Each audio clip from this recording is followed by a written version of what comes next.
So we will be taking up some practice questions for writing the formula of the coordination compounds when the name of the compound is given. Some examples of the same I discussed in the previous video. And now I'll take a few more examples. So let's start with the first example. So this is hexa aqua iron 2 sulfate. So the rules also were discussed in the previous video. तो मैं rules explain नहीं करूंगी, but yes साथ साथ rules अपने आप ही explain हो जाते हैं when you write the formula. So this is hexa aqua iron sulfate. Now as you can see, this is your complex part. This is your complex part and complex part is written first here. So that means ये cation है, because cation हमेशा पहले लिखा जाता है. तो हमारा जो कॉम्प्लेक्स पार्ट है वो केटाइन है फर्स्ट ऑफ ऑल. ठीक है, इसमें हमारा सेंट्रल मेटल एटम है आयरन. हेक्सा एक्वा यानी कि 6 water molecules and sulphate. Now हमें अभी चेक इसको इनके चार्जेस को भी बैलेंस करके फॉर्मूला को करेक्ट करना होता है कि हमने जो सल्फेट लिखे हैं और number of sulphate ions equal सही लिखे हैं नहीं लिखे हैं, वो सब हमें क्या करने कैसे पता चलता है when we calculate the charge on the complex ion. So how do we calculate that? Now iron की ऑक्सीडेशन स्टेट इज +2, वाटर पे चार्ज 0 होता है, that means the charge on the complex ion is +2, right. So इसको balance करने के लिए एक sulphate ion ही होगा use. So that means the formula that I have written above is correct according to the given name. So this is hexa aqua iron 2 sulfate.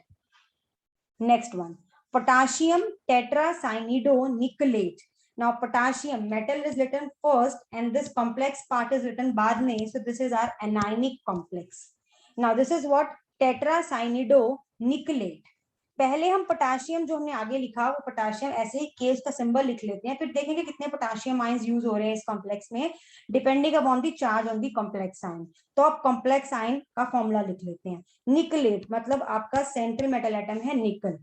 टेट्रासाइनिडो यानी कि cyanide आपका लीगेंड है, टेट्रा मतलब 4. अब हमें देखना है कि इस पे चार्ज क्या है, उसको काउंटर करने के लिए हमारे ये नंबर ऑफ पोटाशियम आयन कितने हैं वो निकल आएंगे. सो निकलेट, निकलेट का मतलब निकलेट 3 का मतलब ऑक्सीडेशन स्टेट +3 है. मेटल एटम की oxidation state inside the complex is always taken as positive and each cyanide ion पे -1 चार्ज है, तो 4 साइनाइड आयन पे -4 होगा. सो ओवरऑल कॉम्प्लेक्स पे चार्ज हो गया -1, यानी कि हमारा जो कॉम्प्लेक्स आयन हो गया वो ये. देन ऑब्वियसली इसको बैलेंस करने के लिए एक ही पोटाशियम आयन लगेगा. सो दैट मीन्स हमारा कॉम्प्लेक्स का फॉर्मूला हो गया ये. करेक्ट. चलिए next example, potassium trioxalato aluminate. Again potassium ये पहले है, एल्यूमिनेट आई मीन ये वाला पार्ट हमारा बाद में है, तो ये हमारा एनायनिक पार्ट है. ऑक्सिलेटो, ऑक्सिलेटो क्या होता है ये, this is your ligand. So aluminate, aluminium आपका मेटल एटम है. ऑक्सिलेटो के लिए OX भी लगा देते हैं, C2O4 ये भी यूज करते हैं. ट्राईऑक्सिलेटो 3. अब हमें चार्जेस चेक करने हैं. सो oxidation state of aluminate first of all यहाँ गलत दी हुई है, मैंने लिखी है दिस इज 3. दिस इज तो ये 3 होती है इसकी, तो यहाँ पे +3 ऑक्सीडेशन स्टेट है एल्यूमिनियम की. एंड ईच ऑक्सिलेट आयन पे कितना चार्ज है, 2 नेगेटिव, 2 नेगेटिव चार्ज है, -2. तो मल्टीप्लाई में -2, this means -3. So overall complex पे चार्ज है -3. सो ये, सो दैट मीन्स यहाँ एक पोटाशियम आयन नहीं है, यहाँ पे 3 पोटाशियम आयन है. That means the formula of the complex is coordination compound as a whole is this. चलिए next example, chlorido nitro diamine platinum 2. अब ये एक न्यूट्रल कॉम्प्लेक्स है, इसमें आप देखेंगे प्लेटिनम के अलावा कोई और मेटल किसी और उसकी बात नहीं की गई है. तो अब हमें क्या करना है, हमें इसका फॉर्मूला लिखने के लिए वही सिर्फ हमें कॉम्प्लेक्स पार्ट लिखना. हमारा पूरा का पूरा कॉम्प्लेक्स है, एक न्यूट्रल कॉम्प्लेक्स है जिसमें सेंट्रल मेटल एटम प्लैटिनम है.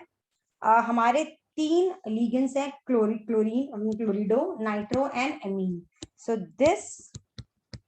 This and this. Now, the order of writing the ligands inside the complex is anionic first and then your neutral, and cationic तो इसमें है नहीं, वो लास्ट में यूज होता है. तो दो हमारे एनाइनिक लिगेंड्स हैं, एनाइनिक हैं, और ये हमारा न्यूट्रल लिगेंड है. तो इनमें भी पहले अल्फाबेटिकली क्लोरीन Cl ये पहले आएगा और फिर नाइट्रो बाद में आएगा. तो Cl NO2 डायमीन, तो NH3 ट्वाइस है. अब ये मैंने बोला न्यूट्रल कॉम्प्लेक्स, इसको चेक भी कर सकते हैं. प्लेटिनम की ऑक्सीडेशन स्टेट है 2 गिवन है +2. क्लोराइड क्लोरिडो -1 चार्ज होता है, नाइट्रो पे -1 होता है, अमोनिया पे 0. तो देखिए आ गया overall charge on the complex 0. So this is a neutral complex.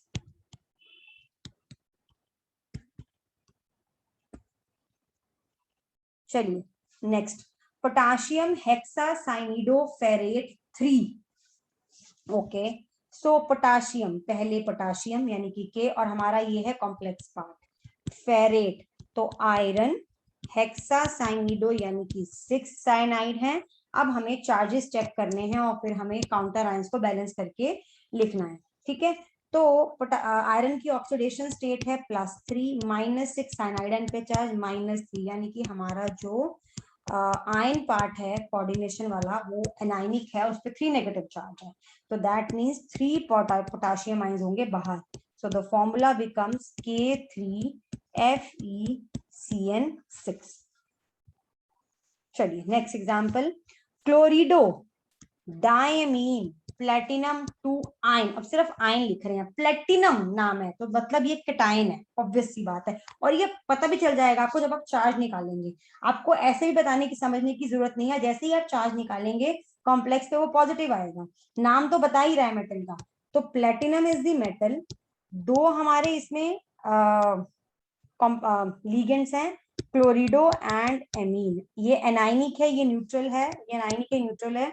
तो क्लोराइड क्लोरिडो को पहले लिखेंगे डायमीन, ठीक है, प्लेटिनम 2 आयन. तो अब देखना इस पे क्या चार्ज है, इस आयन पे वो निकालना पड़ेगा हमें, बिकॉज ये क्या है, ये हमारा आयन है. सो प्लेटिनम की ऑक्सीडेशन स्टेट है +2, क्लोराइड -1, अमोनिया पे charge 0, this is equal to +1, यानी कि ये जो आपका आयन है that is PtCl NH3 twice plus. चलिए next example, dichlorido tetraammine cobalt 3 ion है ये भी. ठीक है, सो इसमें भी हमारा एक क्लोरिडो है और एक एमीन है, और हमारा मेटल एटम है कोबाल्ट डाइक्लोरिडो, ये पहले लिखा जाएगा Cl2 टेट्राएमीन 3 आयन. अब चार्ज निकालना पड़ेगा. कोबाल्ट का ऑक्सीडेशन स्टेट है +3, -2 है चार्ज 2 क्लोराइड आयन पे, अमोनिया पे 0 होता है, तो यानी कि कॉम्प्लेक्स पे चार्ज हो गया +1. So this is your ion, ये the formula of the ion. चलिए डाइक्लोरोबिस इथाइलीन, यहाँ स्पेलिंग गलत है इथाइलीन के, ethylene diamine cobalt 3 ion dichlorobis. अब हमारे पास एक क्लोरो भी नहीं है, क्लोरिडो है, मैंने गलत लिखा है, दिस इज क्लोरिडो. अभी भी कभी कहीं कहीं जगह पे हम क्लोरो यूज किया होता है बुक्स में, दिस इज क्लोरिडो. एंड ये है इथाइलिन डायमीन, यानी कि ये which is a neutral ligand. तो पहले इसको लिखेंगे फिर इसको लिखेंगे, और कोबाल्ट हमारा आयन है, I mean sorry metal atom है. तो कोबाल्ट डाइक्लोरो या डाइक्लोरिडो इथाइलिन डायमीन, तो 2 बार. अब चार्ज निकालना पड़ेगा हमें आयन पे. तो कोबाल्ट की ऑक्सीडेशन स्टेट 3 एंड -2 इस पे charge, ethylene diamine neutral ligand है तो 0, so +1. The formula of the ion is COCl2 En twice plus. Next example, potassium pentacyanido nitrosyl cobaltate. Potassium यानी कि ये एक तो बाहर आ गया, और हम मतलब हमारा जो बाहर वाला एटम है वो मेटल है वो पोटाशियम है, जो आयन है वो पोटाशियम है बेसिकली, और ये हमारा एनाइनिक कॉम्प्लेक्स है, कोबाल्टेट नाम है क्योंकि मेटल का, तो ये बाद में आएगा। तो हमारे इसमें कौन कौन से लिगेंड्स लगे हैं, साइनिडो यानी कि Cn, कितने टाइम्स, 5 टाइम्स, नाइट्रोसिल यानी कि NO, कोबाल्टेट कोबाल्ट, हमारा ये है एनाइनिक, तो इसको पहले लिखते हैं बाय रूल, और ये है हमारा न्यूट्रल, तो इसको बाद में लिखेंगे। तो CN5, नाइट्रोसिल कितनी बार आ रहा है, एक ही बार आ रहा है क्योंकि नाइट्रोसिल है। अब हमें चार्जेस चेक करने हैं, ठीक है। सो कोबाल्ट की ऑक्सीडेशन स्टेट है 3 गिवन, ईच साइनाइड आयन पे कितना चार्ज होता है, -1, नाइट्रोसिल पे 0, -2, यानी कि जो आपका ये कॉम्प्लेक्स है जो एनाइनिक है, इस पे चार्ज है -2, तो यानी कि 2 पोटाशियम आयन होंगे बाहर इस चार्ज को बैलेंस करने के लिए। So formula becomes K2CO CN5NO। चलिए नेक्स्ट वन, टेट्रा कार्बोनिल निकल 0, निकल की oxidation state 0, very simple compound. निकल इज दी, ये न्यूट्रल कॉम्प्लेक्स है, बड़ा कॉमन न्यूट्रल कॉम्प्लेक्स है। निकल is the central metal atom, carbonyl is the ligand, tetra carbonyl oxidation state 0 है, दिख ही रहा है हमें, कॉम्प्लेक्स न्यूट्रल है, ये भी दिख रहा है, देखिए X+0, या फिर मैं इसको ऐसे कहूँ 0 इसकी ऑक्सीडेशन स्टेट है, कार्बन मोनोऑक्साइड या कार्बोनिल पे 0 ही चार्ज है, तो this is equal to 0। So the compound is a complex is a neutral complex, ठीक है। और देखें और एग्जांपल्स हैं, yes. So chloro bisethylene diamine nitro cobalt 3 ion, अब इसमें एक है हमारा क्लोरो या क्लोरिडो, मैंने बार बार क्लोरो यूज कर लिया है, क्लोरिडो। सो दूसरा है इथाइलिन डायमीन, मैंने इसके साथ आई थिंक बहुत एग्जांपल करा दिए, नाइट्रो, ये 3 है, ये एनाइनिक, ये न्यूट्रल, और हमारा मेटल एटम है कोबाल्ट। सो कोबाल्ट सबसे पहले क्लोरो लिखा जाएगा, फिर नाइट्रो, एक एक बारियां दोनों, बिस इथाइलिन डायमीन, इथाइलिन डायमीन 2 बार है न्यूट्रल। अब हमें चार्ज निकालना है इस पे, आयन पे, तो कोबाल्ट की ऑक्सीडेशन स्टेट +3, -1 इस पे charge, -1, 0 ethylene diamine +1, so the formula becomes, I guess मैंने एग्जांपल पहले भी कराया है, this is the formula of the compound, sodium ethylene diamine tetra acetatochromate. Okay, so इसमें हमारा जो बाहर का मेटल है वो है, एटम है वो है, जो आयन है बेसिकली वो है सोडियम।